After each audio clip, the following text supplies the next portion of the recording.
Wait, which spiritual sip Sunday is this? This is the 8th ever spiritual sip Sunday. That's kind of a lot. As you can tell, we're in a different space than the last one.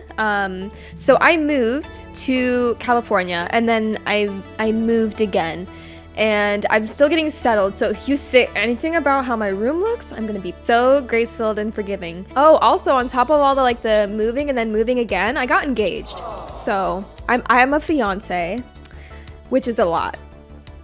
In the best way possible, like I said. And so yeah, it's been a little crazy. And I think just going from home and being around parents to moving out, that's such a big shift. But then moving again is a lot.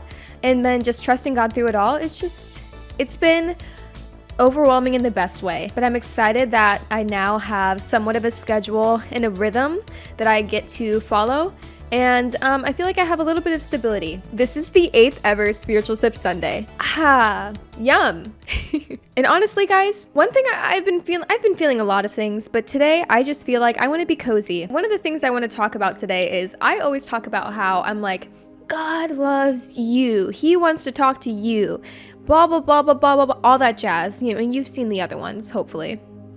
If you haven't, you need to see them. And I feel like because I am so used to spending time with God and hearing his voice and being in communion with him, I forget that not everyone knows how to do that. I recently was a part of a podcast with Generation 1. We talked about, did God really say that? And I actually had a lot of people reaching out to me saying that it's hard for them to hear God's voice. I mean, I hear God, but I don't think I'm personally qualified to be like, you need to hear his voice like this. But I just want to talk about how I hear God speak to me, and if that hits you, or if you're like, you know, maybe that is God speaking to me, we can just chat about it and like I said, just kind of chill and be cozy. It's a spiritual sip, so it's gonna be kind of quick. So actually, the first time I heard God's voice, he quote unquote yelled at me, and I say yell as in a stern fatherly way. He didn't lose his temper. He wasn't angry with me, but it was more of a yell to get my attention. And so going forward, I just always knew God's voice. There was a familiar tone to it. I don't know about you guys. Have you ever been yelled at by a parent? I'm sure you have. Sorry, mom and dad. I got yelled at. Especially if you're making too much noise or something and you just hear your parents' voice from across the house and they go, hey, stop making noise in there. And it's not they're upset, but they're just it's a gentle correction, because they knew if we got loud, we got rowdy. They knew if we were going to be rowdy, we were going to break things, we were going to break each other. It was a gentle correction. The first time God spoke to me, it was a gentle correction, because I was starting to go down this path where I wasn't really living for the Lord, but I claimed that I was.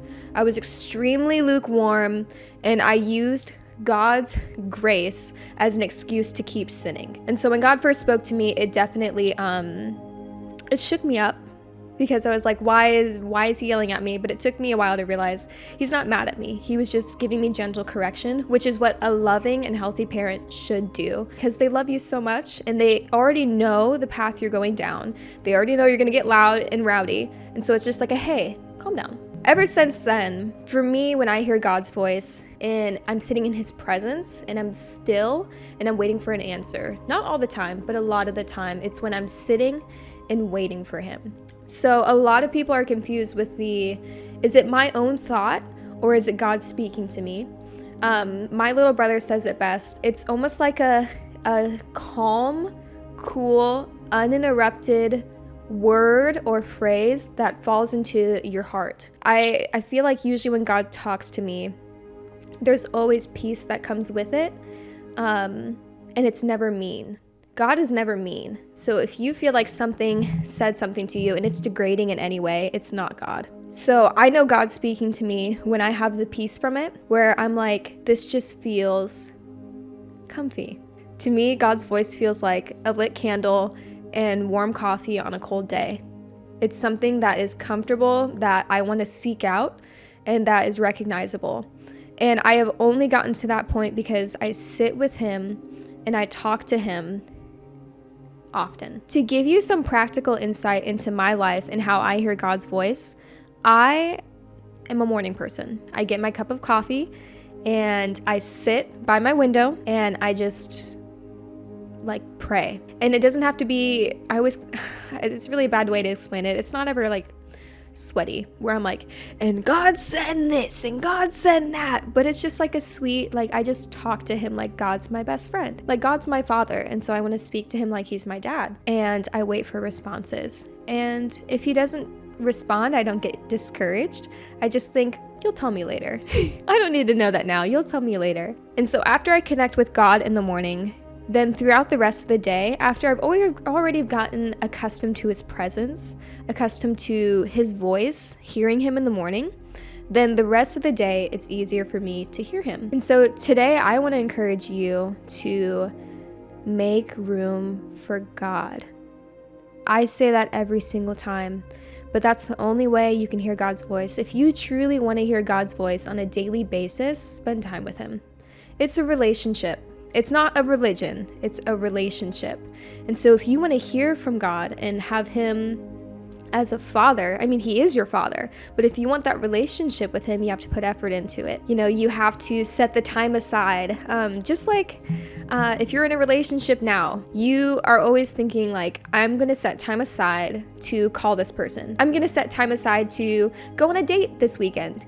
And almost plan for that. And it's the same thing with God. If you want to hear his voice, if you want to grow in relationship with him and grow familiar with him, then you have to spend time with him.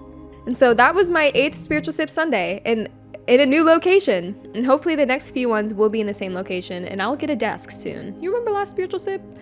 I was sitting on the floor. Very close. I've upgraded a little bit. I do need a desk though. One of these times I'll be sitting on the desk and you can be like, wow, I watched Naomi from when she was at the bottom, quite literally at the bottom. And now look at her. She has a chair. It'll be great. So that's it. Love y'all. I do.